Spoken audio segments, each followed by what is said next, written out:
Próxima categoria, também não podia deixar de existir, uma categoria assim, que é de autores portugueses. Neste caso, tem uma obra de um autor e outra de uma autora. A autora é a Maria Isaac, é o segundo volume da série que começa com a obra dos grilos, onde cantam os grilos, exatamente, que eu já li há bastante tempo, portanto eu não quero deixar passar muito mais tempo até ler esta segunda obra. Portanto, quero sem dúvida ler esta obra que tem uma capa belíssima este ano.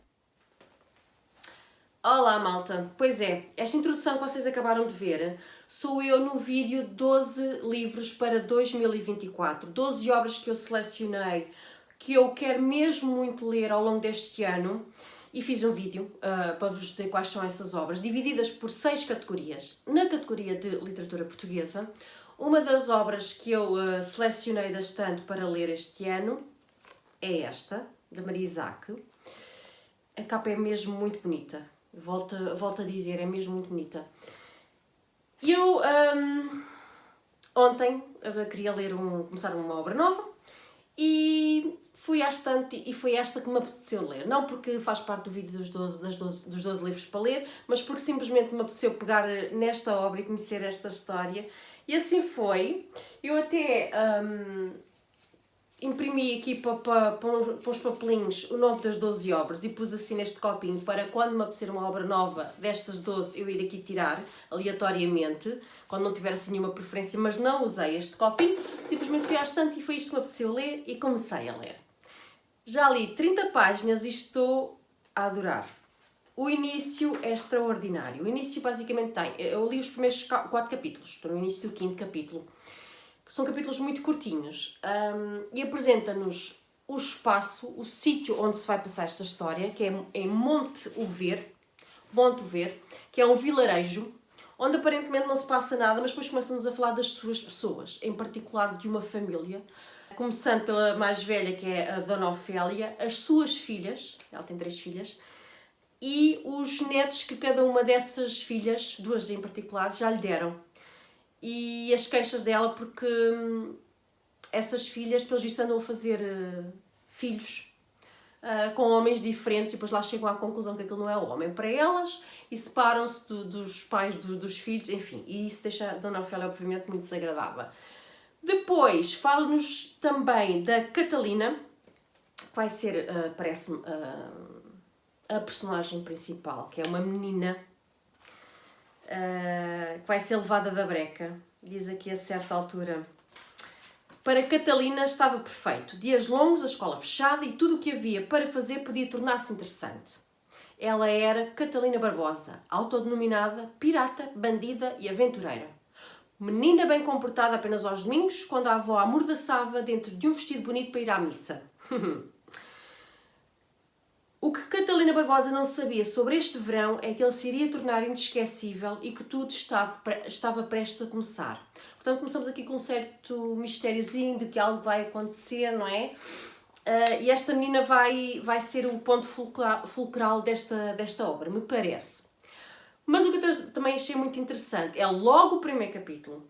O primeiro parágrafo da obra é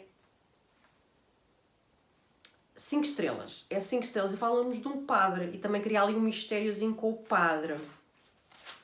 Eu vou-vos ler só para verem esta categoria de primeiro capítulo.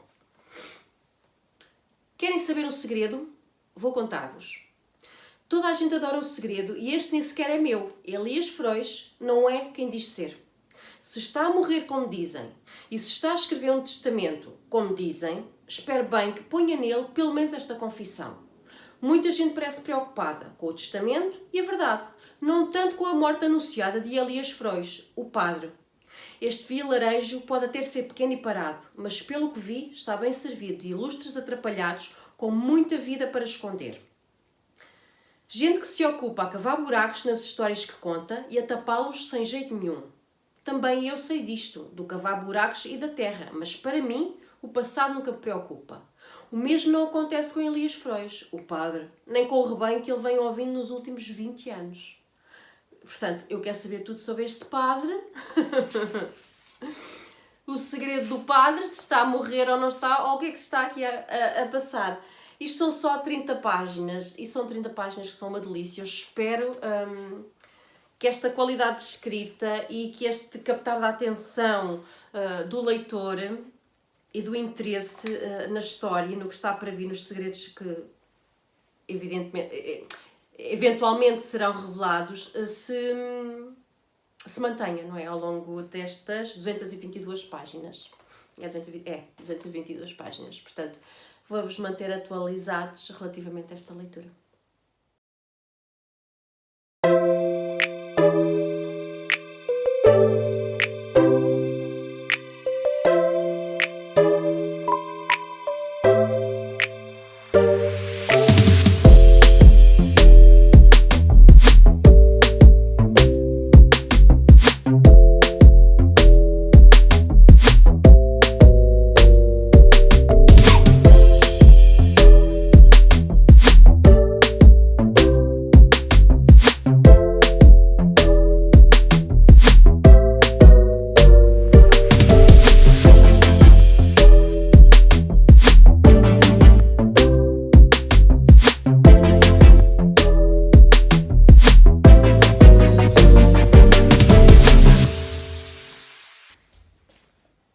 Vamos lá atualizar este vlog, porque eu tenho estado a ler, mas não tenho estado a atualizar. Vocês não sabem, mas já passou bastante tempo desde o primeiro vídeo, o primeiro excerto deste vídeo.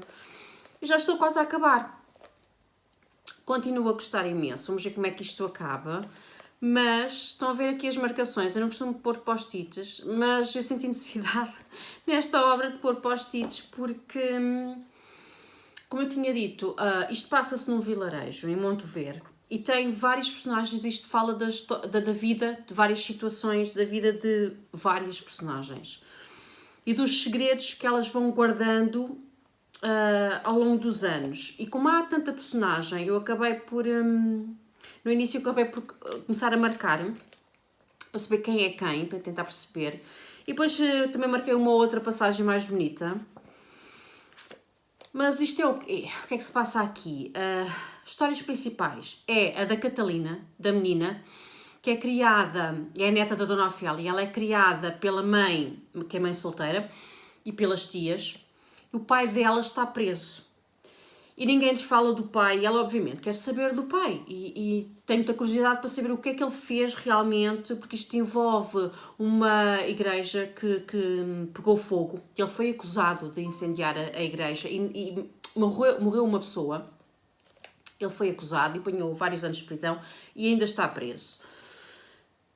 E ela, claro, põe na cabeça que o pai não está inocente. O pai não é criminoso nenhum, está inocente, e ela tenta que lhe contem sobre a vida do pai, sobre o que se passou. Só uma pessoa é que faz isso, que eu acho que é o irmão do pai.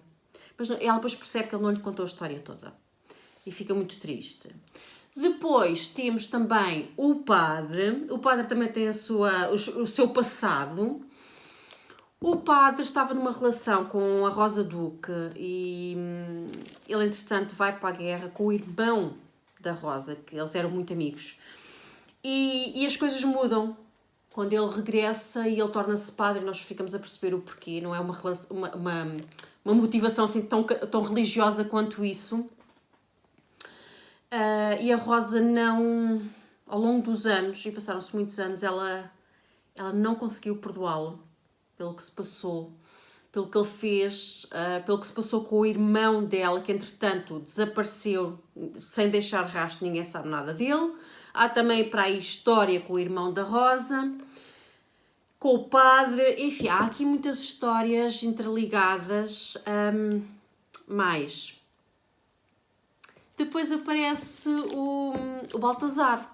O Baltazar é o nome de batismo da personagem que nós conhecemos no primeiro volume, onde cantam os grilos, como o Formiga, que é uma personagem que nos conta a história da vida dele na herdade dos Vaz, onde ele foi deixado, onde ele foi abandonado em bebê e foi criado pelos Vaz nessa herdade. Ele lá era conhecido como o Formiga e é uma personagem encantadora. Aqui ele já é adulto, já tem a sua vida, e é o Sr. Bilros, que é o livreiro. O livreiro tem uma biblioteca ambulante e é assim que ele tem contato com as pessoas da vila, deste vilarejo, das suas histórias, dos seus podres, dos seus segredos. E ele interage por exemplo, com a Catalina. Ele empresta livros para a miúda ler. E o Sr. Bilros, a certa altura, volta à idade dos Vaz de Mé. Enfim, novamente, há histórias, voltamos a ter algumas personagens do primeiro volume, portanto é interessante para quem leu o livro dos Grilos, depois encontrar essas personagens e, sobretudo, o Formiga aqui, com uma história diferente. É muito giro. Estou a gostar muito da escrita e da história. Não sei onde é que isto vai levar no final, honestamente. Porque nós já conhecemos os porquês de muitas das pequeninas histórias que aqui temos, não é? Ainda não sei, por exemplo, se o pai da Catalina, que está preso, entretanto foge da prisão, se ele é inocente ou não, porque ele foi condenado, mas não, as provas contra ele não eram assim tão fortes quanto isso. O que é que há por trás disso? Mas, enfim, é interessante. Depois temos aqui pequenas histórias de uma das irmãs, uma das 3 irmãs, a que não tem filhos, a que está casada e não tem filhos, o envolvimento dela na política e a campanha para ganhar as eleições. Enfim, há aqui uma série de histórias, de pequenas histórias interligadas. E o que é que me falta? Então eu estou na página, vou para o capítulo 34, na 181, e isto acaba. Então eu estou quase a acabar. Isto acaba na 208. Estou quase a acabar e não sei onde é que isto me leva. O que é que vai acontecer à Catalina, à Rosa Duque, uma mulher muito infeliz, muito solitária, de coração partido ao fim de muitos anos de ter perdido o grande amor da sua vida, o padre, numa altura em que ele não era padre. Vamos ver, mas estou quase a acabar.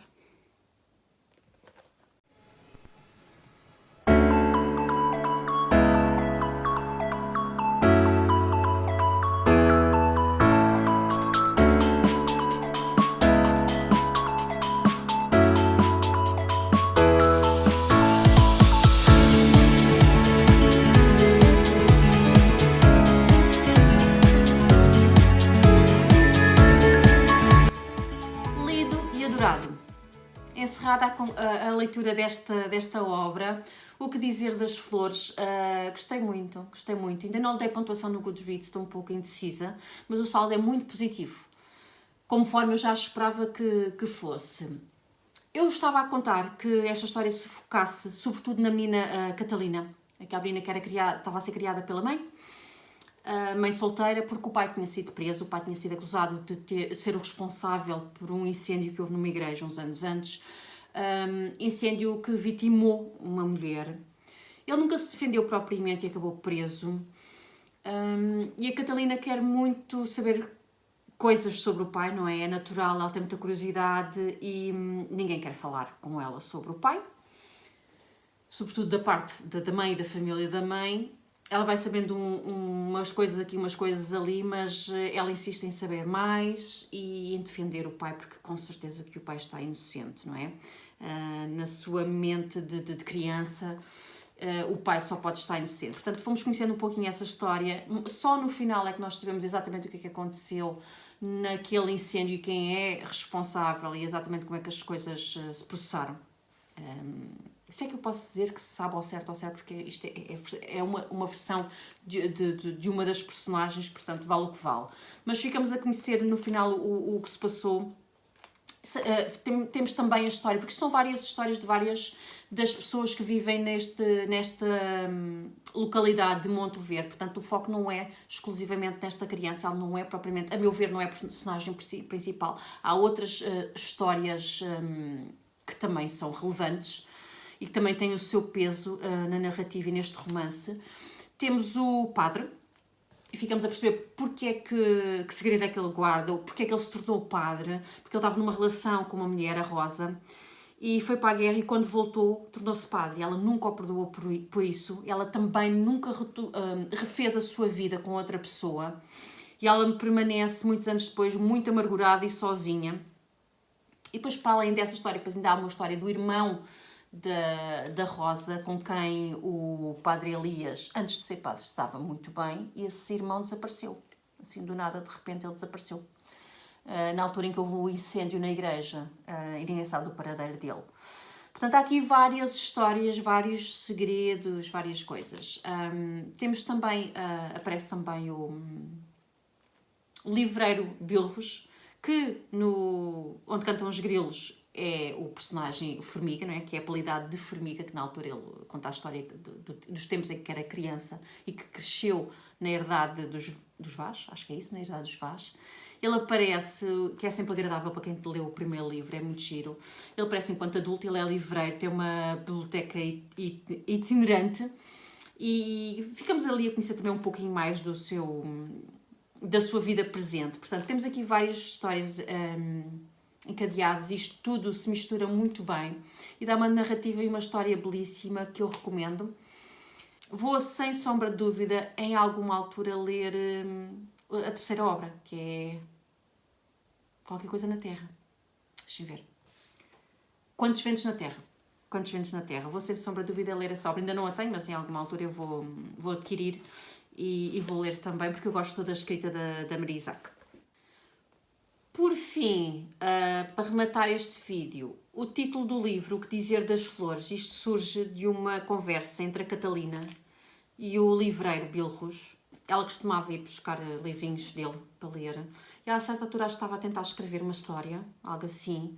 E ele disse-lhe que o difícil não é escrever uma história com uma aventura. É escrever sobre as coisas mais simples, como, por exemplo, sobre flores. E ela dizia que não, qual é a dificuldade em falar sobre flores, não é? O que é que há para dizer sobre flores, não é? Não tem dificuldade nenhuma. E ele, de certa forma, foi-lhe perguntando, então o que é que tens a dizer sobre as flores? E aparentemente ela lá se convenceu, embora não admitindo, que não era assim tão fácil falar sobre as coisas mais simples desta vida, como, por exemplo, de flores. Bem, e é isso. Uma história sobre gentes simples, pessoas sobre as quais aparentemente não há muito a dizer, têm vidas perfeitamente normais e sem grandes acontecimentos, mas pelos vistos há muitos segredos e há muita coisa para contar que remonta a vários anos para trás, coisas que não ficaram bem resolvidas, que não ficaram faladas, enfim. Uma história muito interessante, foi um gosto muito grande a ler, mas digam-me vocês se já conhecem alguma coisa do trabalho da Maria Isaac, se sim o quê, qual foi a vossa experiência de leitura, que eu, da minha parte, vou aqui para os instantes escolher o que é que eu vou ler a seguir. Já sabem as recomendações que eu deixo sempre no final de cada vídeo. Subscrevam aqui o canal se ainda não o fizerem e ativem o sino das notificações para serem notificados de novos vídeos. Comentem o que vos apetecer e nós vemos no próximo vídeo. Até lá, boas leituras, beijinhos e até à próxima.